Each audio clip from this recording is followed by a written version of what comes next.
ইয়ার gym না গিয়ে body কোনোদিনও তৈরি হবে না। যদি আপনারা এটা ভাবেন তো আজকের ভিডিওতে আপনাদের ভুল প্রমাণ করতে চলেছি। আজ আমি আপনাকে ফুল বডি হোম ওয়ার্কআউট বলতে চলেছি। আপনার প্রত্যেকটা মাসেলসের ব্যায়াম বলবো, যেটাই আপনি কম সময়ে আপনার ঘরেই ভালো মতো মাসকুলার বডি বানাতে পারবেন। আপনি ওয়ার্কআউটের শুরু করার আগে সববারের মতো ওয়ার্ম আপ করা অনেক জরুরি। যতক্ষণ বডি সঠিকভাবে গরম না হয় ততক্ষণ অতটা বেশি মাসেলস গেইন আপনি করতে পারবেন না। বডি গরম করার জন্য সব থেকে ভালো ব্যায়াম যেটা আছে ওটা হলো জাম্পিং জ্যাক। কেবলমাত্র 1 মিনিট করবেন, এতে ভালো মতো বডি গরম হয়ে যাবে। তারপর আসবো আমাদের প্রথম বডি পার্টের ওয়ার্কআউটে, যেটা হলো আমাদের লেগ ওয়ার্কআউট। লেগস ওয়ার্কআউট যদি আপনি সঠিকভাবে করেন তখনই আপনার ভালো মতো বডি গ্রোথ হবে। কেননা লেগস ওয়ার্কআউট করলে টেস্টোস্টেরন বুস্ট হবে। কোন ব্যায়াম করবেন আপনি লেগসের? প্রথম ওয়ার্কআউট হলো আমাদের লাঞ্জেস। কিছুটা এইভাবে আপনাদের লাঞ্জেস পারফর্ম করতে হবে। এই ব্যায়াম আপনারা চান তো যে কোনো ওয়েট নিয়ে আপনার হাতে বা ব্যাগে ভারী কিছু বস্তু নিয়ে পিঠে রেখে করতে পারেন। একটু ওয়েট নিয়ে নেবেন, এর থেকে আপনাদের ব্যায়ামটি একটু হার্ড হয়ে যাবে, যাতে আরও বেশি আপনাদের লেগস মাসেল স্ট্রেন হতে থাকবে। নেক্সট বডি পার্ট হলো আমাদের চেস্ট মাসেলস। দেখুন, চেস্ট মাসেলসের জন্য পুশ আপের থেকে ভালো কোনো ব্যায়াম নেই, কিন্তু এতে আমরা লাগাবো পজ পুশ আপ। কি করব? যখন আপনারা পুশ আপ লাগিয়ে নিচের দিকে আসবেন তখন আপনারা একটু থেমে যাবেন, পজ দেবেন আপনার বডিকে, তারপর একদমভাবে উপরে উঠে যাবেন। এটাকে বলে পজ পুশ আপ। আর রিসার্চে এটা পাওয়া গিয়েছে যে এই পজ পুশ আপ করলে চেস্ট মাসেলসের মাংসপেশি অনেক লম্বা চওড়া হতে থাকে। এই ওয়ার্কআউট আপনারা 1 সেট করবেন, ওই 1 সেটে আপনাদের 15টি পুশ আপ লাগাতে হবে। নেক্সট ওয়ার্কআউট আমাদের ট্রাইসেপের আছে। এর জন্য বেস্ট এক্সারসাইজটি হলো ট্রাইসেপ ডিপস। এটাকে এইভাবে পারফর্ম করবেন আপনি। যে কোনো ব্রেঞ্চে, চেয়ারে, বেডে, যে কোনো জায়গায় পারফর্ম করতে পারেন আপনি। ট্রাইসেপ ডিপস যদি আপনারা করেন তো ট্রাইসেপ মাসেলস অনেক দ্রুতভাবে গ্রো হবে। এরও আপনি মাত্র 1 সেট করবেন, আর ওতে আপনাদের 15 রিপিটেশন করতে হবে, মানে প্রত্যেক সেটে 15 বার করে ব্যায়ামটিকে করতে হবে। এবার নেক্সট আমাদের ব্যায়াম হবে আমাদের বাইসেপের, যেটাতে বাইসেপ কার্লের থেকে ভালো কোনো ওয়ার্কআউট নেই। যদি ডাম্বেল না থাকে তো যে কোনো ভারী জিনিস আপনি হাতে নিয়ে নেবেন। ডাম্বেল থাকলে ডাম্বেল নেবেন, না হলে আপনারা যে কোনো ভারী জিনিসকে আপনার হাতে নিয়ে কিছুটা এইভাবে বাইসেপ কার্লকে পারফর্ম করতে পারেন আপনি। ব্যাস এটা খেয়াল রাখবেন যে আস্তে আস্তে উপরে নিয়ে যাবেন আর আস্তে আস্তে হাতকে নিচে নিয়ে আসবেন। যদি আপনি আপনার বাইসেপে পাম্প ফিল করতে পারেন, টান টান ফিল হয়, তো এর মানে এটা যে আপনি সঠিক এক্সারসাইজ করছেন। 1 সেট করবেন আর ওতে আপনি 20 বার রিপিটেশন আপনাকে লাগাতে হবে। নেক্সট ওয়ার্কআউট হবে আমাদের ব্যাক মাসেলসের জন্য। চওড়া ব্যাক হবে তখনই আমাদের লুক দেখতে অ্যাট্রাকটিভ লাগবে। ঘরে কিভাবে করবেন ব্যাককে চওড়া? ব্যাকের জন্য আপনারা করতে পারেন ইনভার্টেড রো ওয়ার্কআউট।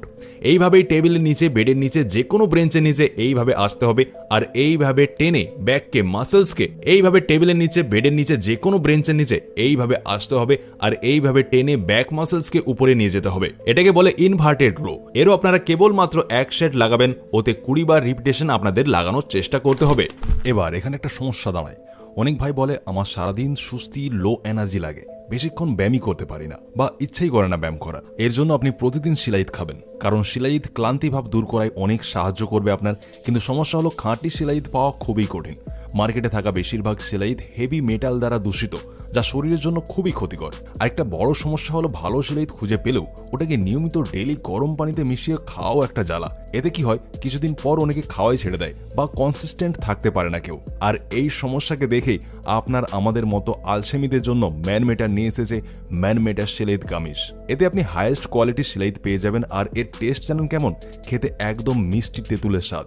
ব্যাস নিন আর খেয়ে নিন, কোনো ওইসব ঝামেলা ছাড়াই। এই গামিজগুলো তৈরি করা হয়েছে 100% প্রাকৃতিক উপাদানে, যেখানে আছে 70% ফুলপিক অ্যাসিড আর শিলাইদের সমস্ত উপকারিতা। আর সব থেকে ভালো দিক হলো এতে আছে অশ্বগন্ধা। যত আপনার স্ট্রেস আছে ওটাকে কমাবে, আপনার এনার্জি লেভেলকে বাড়াবে। এতে কোনো অ্যাডেড সুগার নেই, বরং এটি প্রাকৃতিক প্রিবায়োটিক ফাইবার চিরই রুট দিয়ে তৈরি। এটি আপনার শরীরে 2.5 গুণ বেটার নিউট্রিয়েন্ট অ্যাবজর্পশনকে বাড়াতে সাহায্য করে, কারণ এতে আছে সিল অ্যাবজর্ব টেকনোলজি। এর আপনি 2টি গামিজ নেবেন প্রতিদিন আর বেস্ট রেজাল্ট দেখার জন্য 3 মাস ব্যবহার করবেন। তাহলে আর দেরি কেন? খাঁটি সেলাইদের সমস্ত উপকারিতা এখন পাওয়া যাবে সুস্বাদু ম্যানমেটার সেলাইত গামিজে। কোনো ঝামেলা ছাড়াই সুস্বাদু উপায়ে নিজের স্বাস্থ্য এবং এনার্জি যত্ন নিন। অর্ডার করুন আজই, link in description and comment box. আমাদের নেক্সট বডি পার্ট হলো যেটা অনেক লোকের অনেক পছন্দ, অ্যাবস ওয়ার্কআউট। অ্যাব মাসেলসকে কিভাবে ট্রেন করব? এর জন্য সব থেকে ভালো যে ওয়ার্কআউটটি হয় ওটি হলো সিটেড লেগ রেস। এইভাবে বসে আপনি আপনার লেগসকে ওঠানোর চেষ্টা করবেন। আপনাদের বিশ্বাস হবে না, পেটের সব চর্বি গলে অ্যাবস ভিজিবল হতে থাকবে, অ্যাবস বেরিয়ে আসবে। এতে আরেকটা ব্যায়াম হয়, বলে দিচ্ছি, করে নেবেন।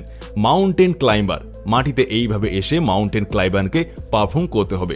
এই দুটি ব্যায়াম যদি আপনি আপনার অ্যাবসের জন্য করেন, আপনার আচ্ছা খাসা অ্যাবস মাসেলস হয়ে যাবে। এরপর নেক্সট আমাদের বডি পার্ট হলো আমাদের শোল্ডার্স। কাঁধ চওড়া হওয়া অনেক জরুরি। এজন্য যাদের কাঁধ চওড়া হয় ওদেরই বেশি মাস্কুলার দেখতে লাগে। কাঁধের জন্য সবথেকে বেস্ট ওয়ার্কআউট হলো পাইক পুশ আপ। প্রথমে বলেছি এইভাবে এই পজিশনে এসে আপনার কাঁধে চাপ দিয়ে পাইক পুশ আপ লাগাতে হবে, যেটা থেকে আপনার কাঁধ অনেক দ্রুতভাবে চওড়া হবে। আর সাথে ল্যাটারাল রাইজেস অবশ্যই করে নেবেন। যে কোনো ভারী জিনিস আপনি আপনার হাতে নিতে পারেন, ডামেলও নিতে পারেন, আর এইভাবে ল্যাটারাল এক্সারসাইজকে পারফর্ম করে নেবেন। সাইড থেকে কাঁধ চওড়া হয়ে যাবে, তখনই আপনার শরীর দেখতে চওড়া লাগবে। তো এটা হয়ে গেল আমাদের সব বডি পার্টস কভার। এই ফুল বডি ওয়ার্কআউটকে আপনি প্রতিদিন করবেন না, এটা মনে রাখবেন। একদিন করবেন, একদিন রেস্ট নেবেন, একদিন করবেন, একদিন রেস্ট নেবেন। এইভাবে অল্টারনেট ডেজে আপনি পারফর্ম করবেন। ডায়েটে আপনি খেয়াল রাখবেন, ব্যায়াম করার আগে কি খাবেন, ব্যায়াম করার পরে কি খাবেন, কি ফুড খেয়ে আপনি আপনার মাসেলস গেইন করবেন, মাসেলস বানাতে পারবেন। এর উপর আগেই ভিডিও এসে গিয়েছে, স্ক্রিনে দেখুন, আপনি ভিডিও দেখতে পাচ্ছেন। ব্যায়াম করার আগে কি খাবেন, পরে কি খাবেন, সব বলেছি। আপনারা ক্লিক করে অবশ্যই এখান থেকে ভিডিওটি গিয়ে দেখে নিন। আর ভিডিওটা আপনাকে এতটা দেখবার জন্য আপনাকে অনেক অনেক ধন্যবাদ। দেখা হবে আবার একটি নতুন ভিডিওতে। ততক্ষণের জন্য নিজের খেয়াল রাখুন, সুস্থ থাকুন। ধন্যবাদ।